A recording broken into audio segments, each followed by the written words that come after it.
Science of Magic with Gwilda Wiyaka is largely an opinion talk show. All opinions, comments, or statements of fact expressed by Gwilda Wiyaka's guests are strictly their own and are not to be construed as those of the Science of Magic or endorsed in any manner by Gwilda Wiyaka, Relmar McConnell Media Company, its affiliated networks, stations, or employees.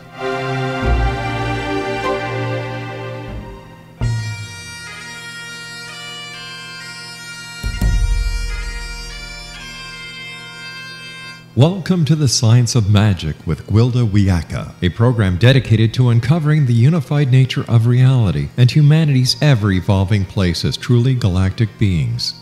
For more information on the Science of Magic with Gwilda Wiyaka, visit us online at www.thescienceofmagic.net.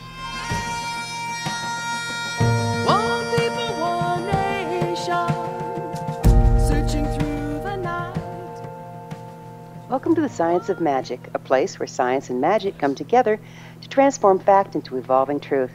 We can be found on our website, www.thescienceofmagic.net. I'm your host, Gwilda Wiyaka. This hour, we'll be exploring transcendence. How many times do we think, if I could only do it over, or if I could only get, have, be, do, become, well, you fill in the blank.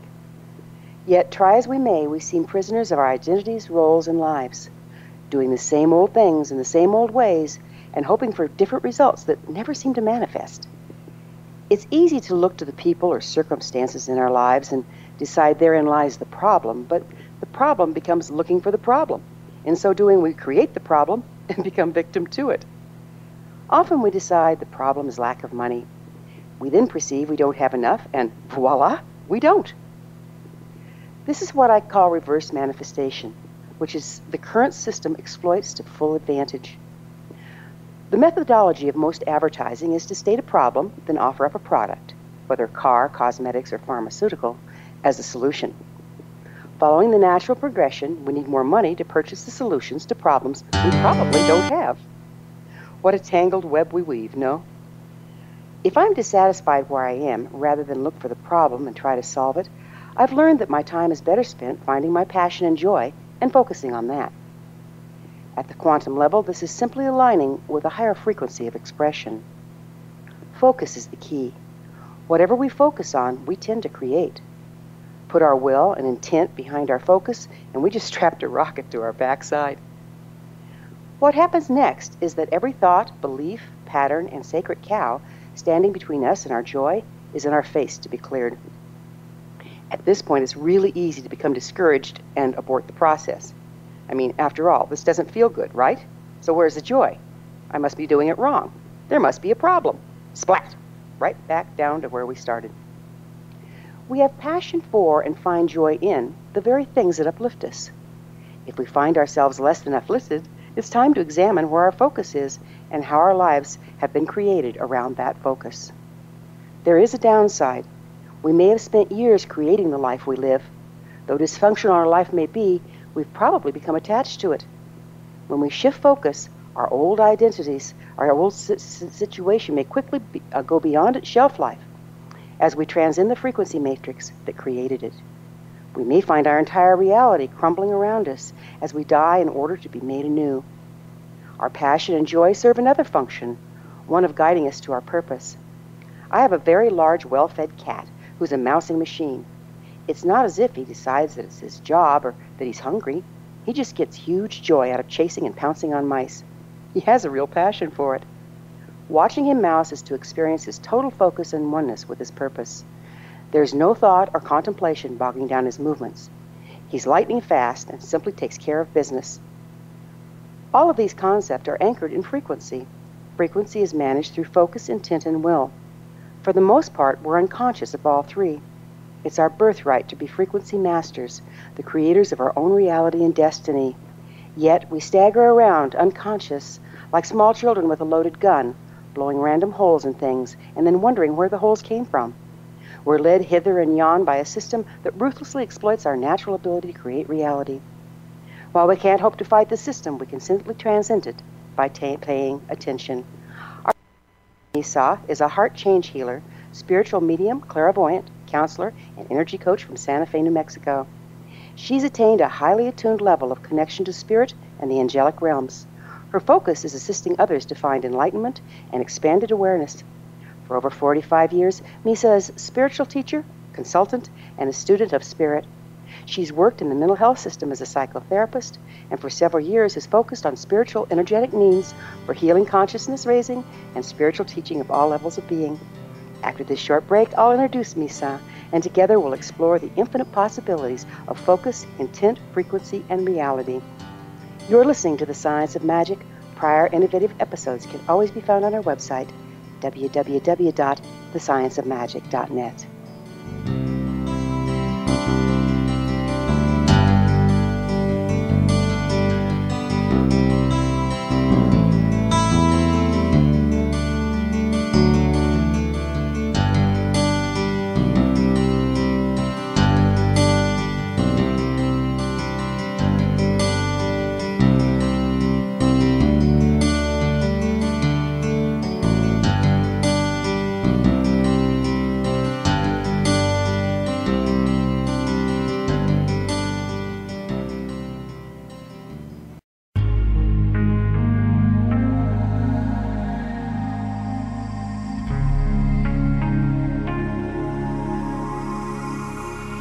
The scientist and the mystic have been on an age-old, relentless search with one thing in common. They seek truth. Their paths converge in the 40,000-year-old practice of shamanism, an ancient science delving to the quantum level of life, facilitating healing, manifestation, and evolution. I'm Gwilda Wiyaka, the founder and director of Path Home Shamanic Arts School, a unique Colorado State certified occupational school training shamanic practitioners and teachers. We also provide classes for empowering personal lives through shamanism. Our certification classes are in week-long segments enabling international participation, and online classes and long-distance shamanic healing sessions are available. Come discover the science of magic in the limitless world of shamanism. www.findyourpathhome.com.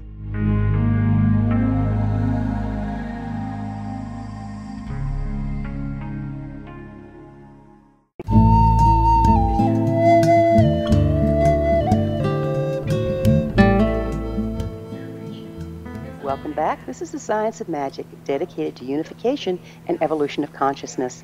I'm your host, Gwilda Wiyaka. Our guest this hour, Me Sah, is a psychotherapist, heart charge healer, spiritual medium clairvoyant, counselor, and energy coach. She uses her skills in assisting others to find enlightenment and expanded awareness. Me Sah's website is www.mesah.weebly.com. That's mesah.weebly.com. Me Sah, thank you so much for joining us on The Science of Magic. Oh, you are so welcome, but I need to tell you that the website has changed. Well, let's fix that.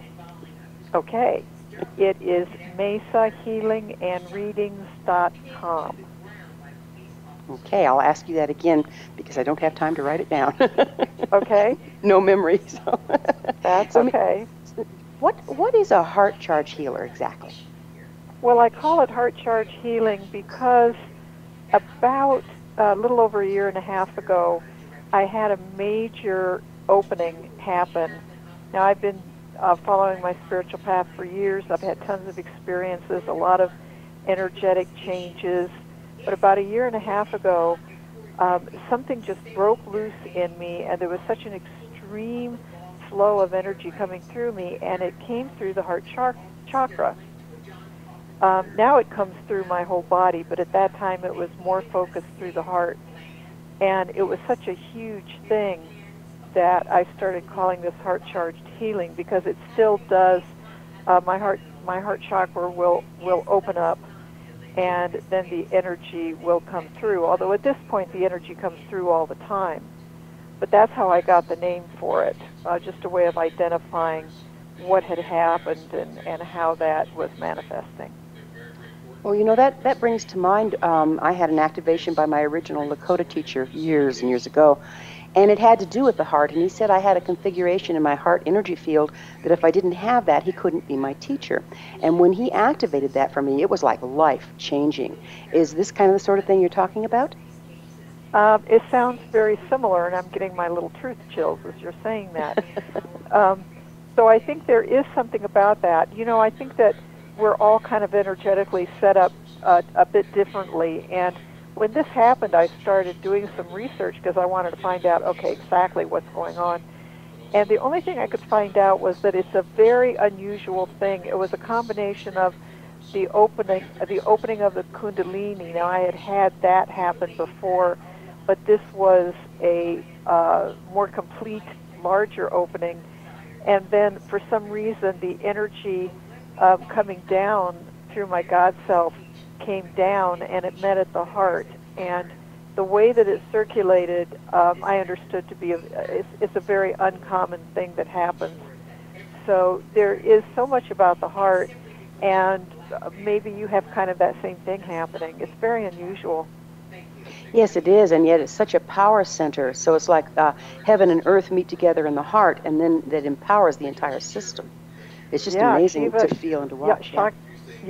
Shakti meets Shiva, you know. Yeah, exactly. Yeah. So can you help other people achieve this? What happens when people sit in this energy is that they start getting a experience of this real high frequency, and it starts increasing the speed of the electron in the atom, because you have to speed that up, you know. And then they start getting healings or experiences or raising of consciousness or aha moments and realizations. So that's what I've been doing a lot of. Is I do work with individuals, but I also work with groups where I just sit and the energy starts to come through, and then people can pick it up as much as they're open to it, and so they start integrating that energy. You know, I've had this phenomenon going on. Maybe you can help me with it. It's gone on for a long time. Is that I have to kind of be careful who I'm around any length of time. I remember one time I was holding a workshop, and my half sister was staying in my hotel room with me, and she says, "I can't even sleep around you. It's like being on a hit of speed." But it tends to challenge people sometimes. Have you found that? It does. And, you know, one thing it does is anytime you get infused with a higher degree of light, the darkness will rise up to challenge it. So if someone is meeting you and it's activating their darkness, which is kind of saying, "Whoa, what's this? We don't want this. Get away from this person," they will reject being around you. The people that are not able to really integrate the energy very easily, like maybe your sister, they will feel it, and it will start to charge them up, and it might be a little uncomfortable. There's many nights when this energy is pouring through, and I just can't sleep, which is fine. I don't need it. The next morning I'm just fine, but it's just such an intense energy that I don't need to sleep. Now, there's an interesting thing about sleep, because we are always taught that we sleep to get energized. You know, we go through the day and we get very tired, and then we need to sleep, and while we sleep, we're taking in energy, and that's really opposite of what happens, because what really happens is through the day, we get overloaded with energy, and when we sleep, the energy dissipates, and then we balance out. And that is why a yogi or a highly evolved person will not sleep very much. They can carry such a charge of energy that they do not need to sleep to balance it out. That makes perfect sense, because when we sleep, and like you say, discharge enough to rebalance, if we have that kind of theta state that we can go into and out of throughout the day, we don't need to do it in sleep, and we can have more waking hours. Is that kind of what you're saying? Exactly. Fantastic. Exactly. So Yeah. what do you do as an energy coach? Well, I really just help people sort of understand about energy and how to use energy correctly, because there's so much misuse of energy, and the information is not very easily found. And just, you know, so that they can make a more informed choices and help them sort of take in the energy and balance it in the body, and that whatever needs to be done. Tell me a little bit about the misuse of energy. Well, you know, energy is affected by physical things like what we eat, the colors we wear, what we listen to, the people we may be around, because there are people that would come under the qualification of psychic vampires, that when they find somebody that has a lot of light, they want to hook in and steal it rather than do the work themselves. So there's all kinds of things out there that will disrupt the energy, like a lot of the rock and roll music that has syncopated beats to it will actually turn the chakras the wrong way. It's so disruptive to the energy system. When those chakras turn in the wrong direction, the energy we can't hold the energy. It goes down the spine and out through the base of the spine. So we lose the energy. Now it gives us a sensation, but we don't understand what's really going on.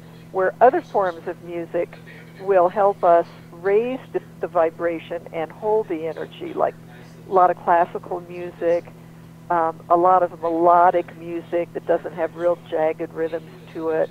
A lot of the New Age music is very good. Yeah, it's amazing. Go ahead. The East Indian classical bhajans are very good. Mm-hmm. And they're fun to listen to, too.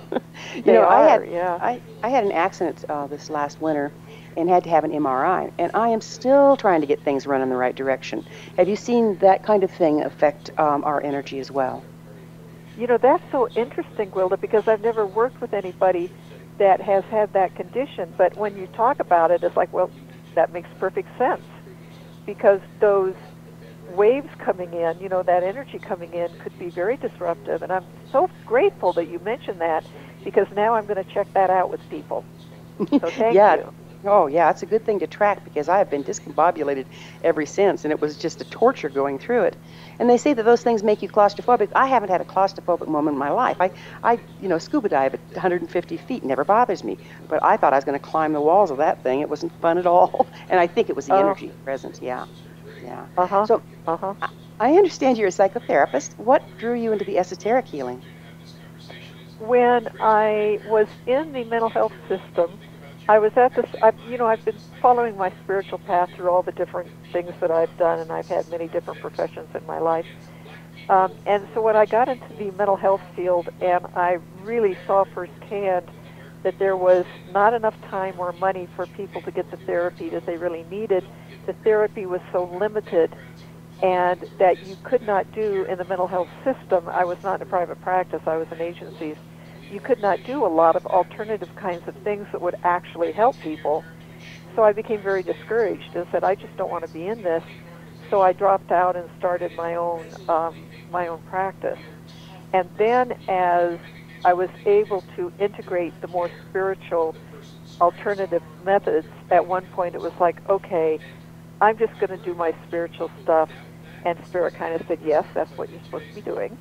And even though I use a lot of the counseling skills that I learned, and they're very, very valuable, I've combined that with the spiritual approaches and the spiritual teachings that I follow, and find that that's much more helpful than just working on a straight psychological basis. Well, psychology I've got a degree in it, and it seems to work on the mental, somewhat on the emotional level. But when you're working spiritual, you can touch all of the levels: physical, mental, emotional, spiritual. Is that what you have experienced? Exactly. Yeah. And then you have the tools. If something on the mental level or emotional level pops up, you have the tools to address that because of the training that we've had. So, you have kind of a whole package that's available to you. Yeah, it makes a much more multidimensional approach to healing. And I think that's really what's missing right now, don't you? I absolutely do. Absolutely. Yeah. Well, we're going to have to take a short break. Me Sah and I will return to our discussion after the news at the bottom of the hour. You're listening to The Science of Magic. I'm your host, Gwilda Wiyaka. Previous broadcasts of thought-provoking episodes can always be found on our website, www.thescienceofmagic.net. We will be back, so don't you go away.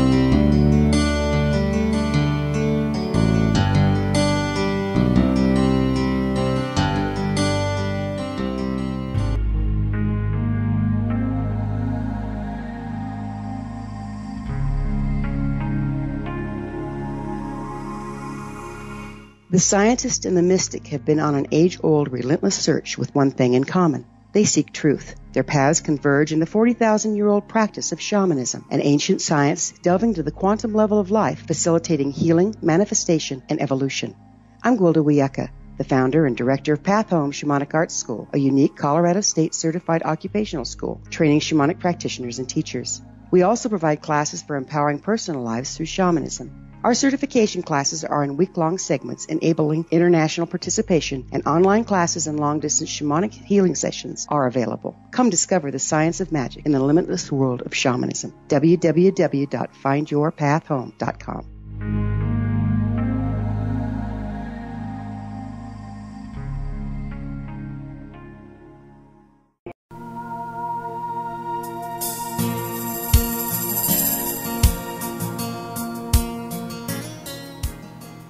Welcome back. This is The Science of Magic, a place where magic and science come together to promote enlightenment.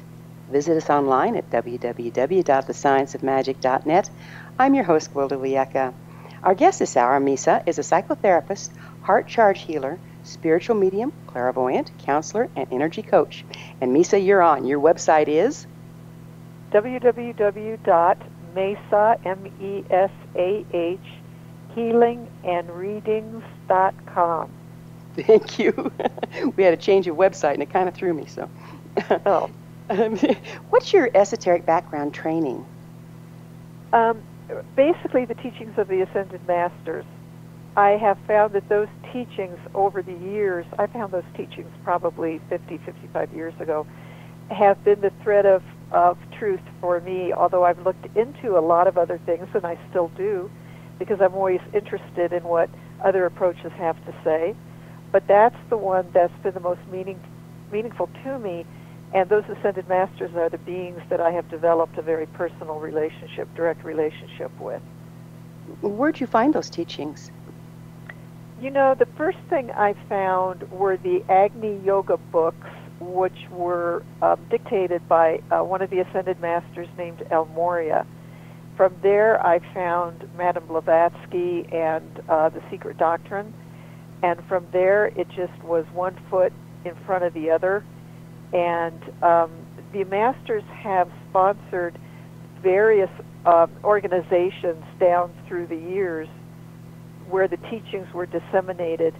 And so I have just followed that. It went from the Theosophical Society to the I Am discourses and Bridge to Freedom, the Ascended Masters' teachings through the prophets.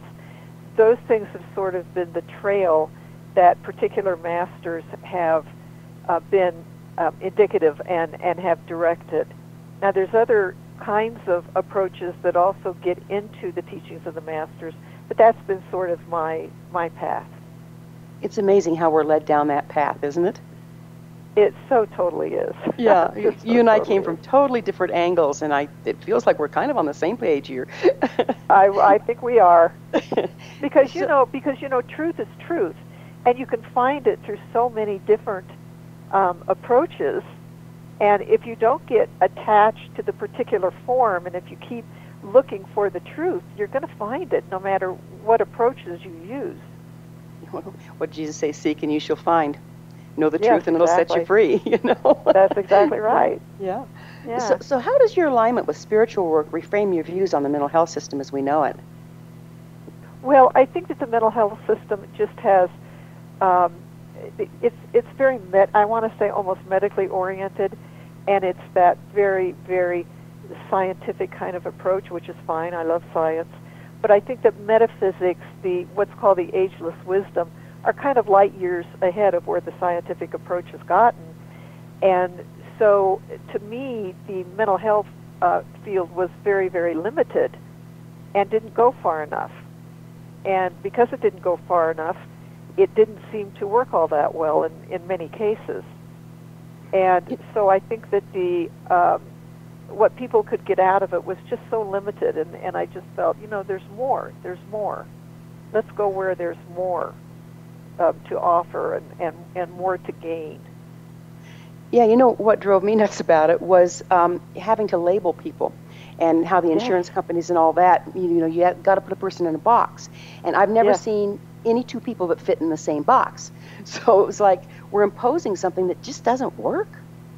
Well, and we're imposing things that aren't real. As I look at it now, and I look at that, I think, well, that's just a label. It's not real, and it's not who anybody really is. It's how it's using the projections that have been created to create those boxes, and it doesn't mean there's any reality to it. But if people get labeled and then they accept that labeling, they're stuck. Yeah, they become it. They absolutely become it. Yeah. Yes. And I think that's one of the most damaging things, well, in physical health and disease as well. It's like you get that diagnosis, and all of a sudden everybody's imposing it on you. Even if you don't buy into it, you're having to field everybody else's view. And the fear that is connected with those diagnoses is so great. Yeah. You know, especially if it's something that looks very, very serious, and then you tie into that whole matrix of fear and that whole false matrix that's been created, and then you're going to buy into whatever that matrix tells you need to get well. And the other thing I find is it's not so much about people getting well, it's about getting rid of the symptoms, which doesn't mean you're addressing the cause and core of what created those symptoms. Exactly, and we can only mask symptoms so long before the very things that we're using to mask the symptoms become a larger problem than the symptoms were when we started out. Oh, that's so true. And the symptoms are going to come back in some way or another. They may look different, but they're coming from the same place. Right, as long as the core issue isn't treated. Or core issues. We've got, again, 4 levels, right? Right. Yeah. Tell us, how do you define enlightenment? That is such a great question, and I'm not sure I have a definite definition. I think that for me, it's when the 4 lower bodies, you know, the mental, the etheric, the emotional, and the physical, are then come up in vibration to become one with the soul body, and then the soul body, that all rises in vibration to come up to that level of Christ consciousness. And then eventually that Christ consciousness comes up to the level of the God presence, at which point you ascend. So I think enlightenment is that process, and that there's different levels of enlightenment.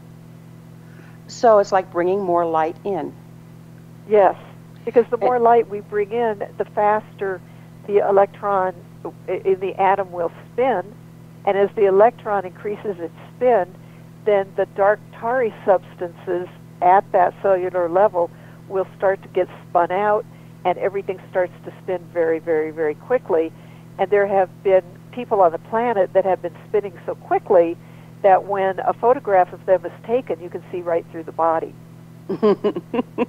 Yeah, they have this, what's the name of that photography where they take a picture of you and your auric field can show up? That's the Clairvoyant. That's yeah. photography. Yeah, they did one of those on me one time, and it was kind of scary, the results. Oh. But, you know, also the aura is constantly changing.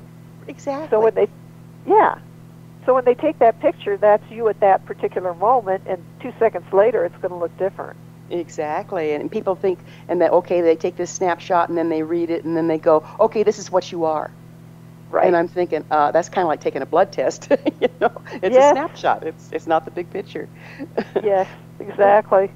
Me Sah, what do you see standing between most people and enlightenment? Attachment and desire. Would you go into that a little for me? Sure. And I have a bit of an argument with all of the attention giving around intention, because intention is really a desire. So when you put a desire, an intention out there, you're telling the universe, this is what I want. Where in reality, the universe might give you much, much, much more if you surrender to the universe. But if you limit what you're asking for, you may get it, but you may be missing the larger picture. So I find, in my experience, that I get much more when I surrender without intention and just invite spirit to come in and to lead me to what I could do for spirit. And I have to be 100% with that surrender, or it won't really work as well as it can. And I found that the more I do that, the better my life gets. The more whatever talents I may have within my being, the more they can now manifest, and the more in line with spirit I am. And it's been just a huge opening for me to take that approach rather than to put out my intention, which causes tension, because desire creates tension in us. Wherever there's tension, there's going to be energy blockages. Because the energy will not... Pardon? Go ahead. Because the energy will not be able to move through fully and as easily as it might because of that tension. So this is, you're kind of viewing it as fear-based. There is no trust. A beautiful prayer that I use sometimes, I simply say, Creator, you know my heart. And, from there, because my heart has pure, it wants to do what I came to do. It's as simple as that. And pure, the other stuff... Doorway, the heart's the doorway to our pure being. Yeah. Yeah. How I'm beautiful. sorry, I didn't mean to interrupt. Oh, that's okay. That's okay. So what part do you think our belief systems play in restricting enlightenment? Well, I think it's a huge part in certain cases. Now, if you believe that you're going to have enlightenment, that can be helpful, because that will create faith, and faith is a wonderful thing. But if we believe that certain things can't happen, or certain things aren't true, or that kind of thing, it can really limit what we open ourselves up to. So, and just because we believe something doesn't mean it's true. It's just a belief. So I think that we, as we go along this path, it's important to examine our belief systems and to say, is this still serving me? If it's not still serving me, I really don't need to keep it. I can release it and let it go. Where do if you it think is serving me, huh? Go ahead. I'm sorry. If it is serving me, then I may choose to keep it for a while until I get to the point where maybe it doesn't serve me, and then I can let it go. So beliefs can work kind of like a stairway to heaven, if you will? I think so to some degree. I think that they have some value, especially at certain parts of our journey. I think ultimately, when we reach that point of enlightenment, the beliefs go. Everything goes. And then we're just that pure being that doesn't need any beliefs, doesn't need any intention, doesn't need anything, because it just purely is. It's isness, it's beingness. It's a beautiful state to be in, and at the same time I've found that my friends and family are a little uncomfortable with it because they can't quite pigeonhole me. They can't quite get me anymore. Do you see that? Yes, it makes no sense to them. How do you help people with that? I think that we have to meet people where they are and help them from wherever it is that they are. So I try to meet them at their level, and then we talk about, well, what's the next step, and what's the next step, and just sort of take it a bit by bit by bit, because if you make too big a leap, it's not going to work. And energetically, their energy patterns have to also change step by step by step for the most part, because they're not going to be able to make that big, huge leap unless energetically they can make that leap. So if you have somebody that wants to change their belief system in a huge way, but their energetic pattern is not going to support them to do that, they're probably not going to be very successful. So my viewpoint is work with the energetic pattern, because as that pattern goes up in frequency, the belief systems, all of the beliefs are going to just change naturally. So address it at a frequency level rather than a belief system level? Is that what you're saying? pretty much. I find that works much smoother and much easier, and and much more naturally. So like at every frequency, there's a different reality, and at every reality, there's a different belief system. And so you're stepping it up from the back door, if you would. Yes. How do you do that? Well, again, I may recommend that people meditate, that they pray, that they do whatever spiritual practices resonates with them, and they do that on a regular, consistent basis, because the consistency, I think, is so important. I will talk to them again about what they're doing physically, what they're eating, what they're listening to, that kind of thing. And I would encourage them to sit with somebody that has a higher frequency than they do, because when we are in the presence of an enlightened being or somebody that is at a higher frequency, our frequencies start to increase and start to come up. And so that's a very valuable exercise to do. Find somebody that is an enlightened being and spend time, hang out with them. And can that be someone non-physical as well as someone physical? Yes. The trick there is, are you spinning at a frequency that can get you in direct relationship with somebody that's non-physical, like an ascended master? Don't do it with an astral being, because that's not a spiritual frequency. Yeah, that could certainly lead you astray pretty quickly, huh? Right away. Right away. Yeah. How can you tell when you are working with the non-physical? How can you tell if you've hit an ascended master versus someone that's just crossed over? I mean, died but hasn't crossed over. Well, I've learned to discriminate the energies, and that's been a process. And that's the only way I know to be sure, because some of these beings on the astral are very, very good imposters. And they can fool a lot of people, and they are fooling a lot of people. And you have to learn how to be able to read the frequency, and then it becomes very plain, very obvious. But for me, that's been quite a process, and a lot of it has been kind of trial and error. But as I figured things out, now it's very easy. But you have to be patient, and you have to be open to learning, and you have to be open to again, just take it step by step and figure things out as you go.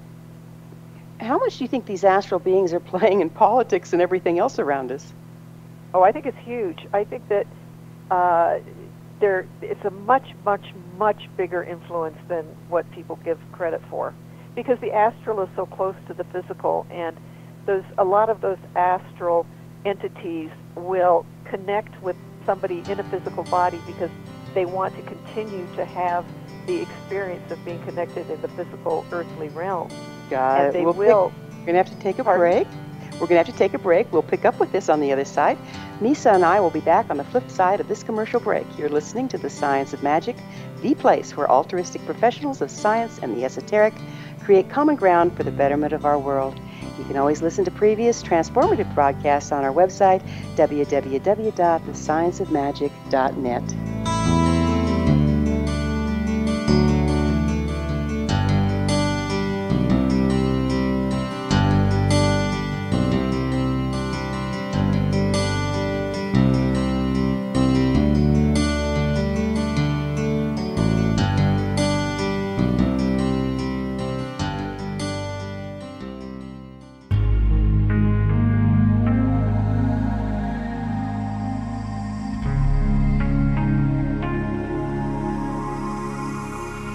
The scientist and the mystic have been on an age-old, relentless search with one thing in common. They seek truth. Their paths converge in the 40,000-year-old practice of shamanism, an ancient science delving to the quantum level of life, facilitating healing, manifestation, and evolution.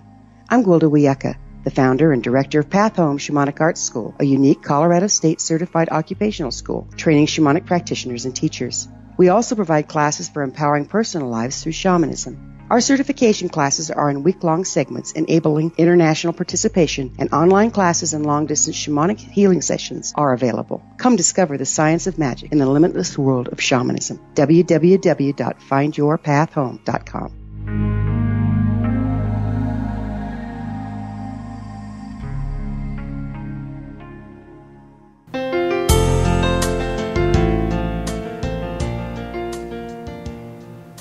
Welcome back. This is The Science of Magic, bringing together gifted people of service to our world.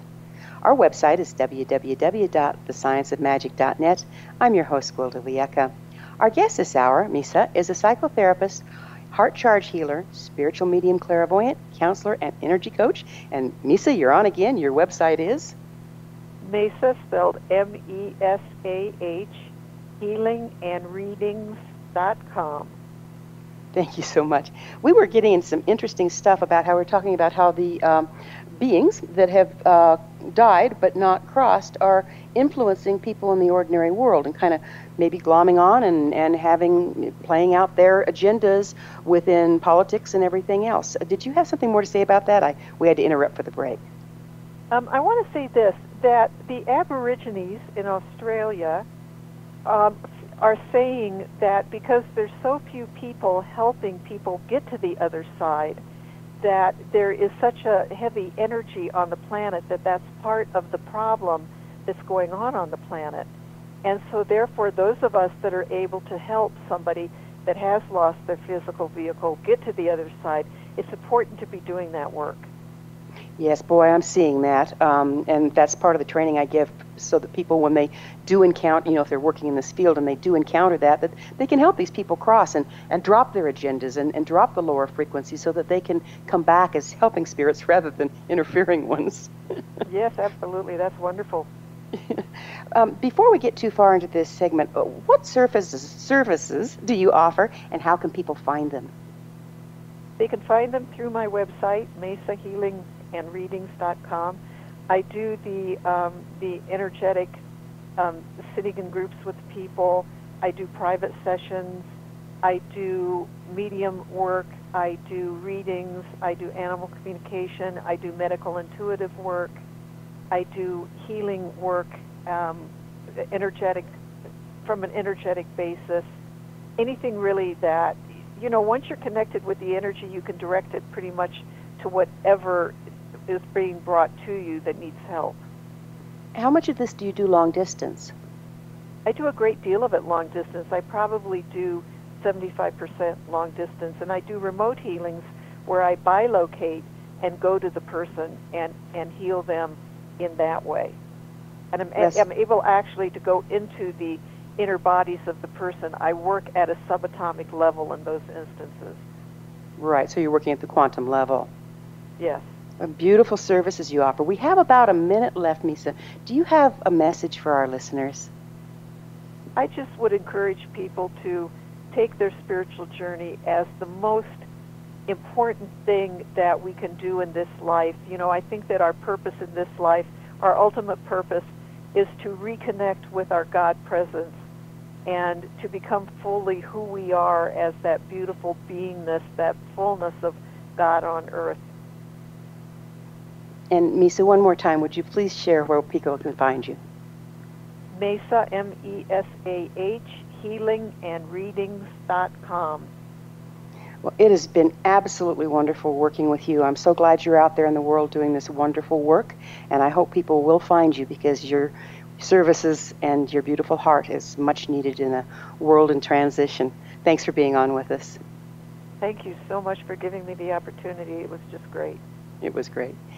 This has been The Science of Magic. Remember, you can always listen to past thought-provoking episodes on our website, www.thescienceofmagic.net. Until next time, dear ones, may you be blessed with knowledge, comforted with love, and find your soul's song.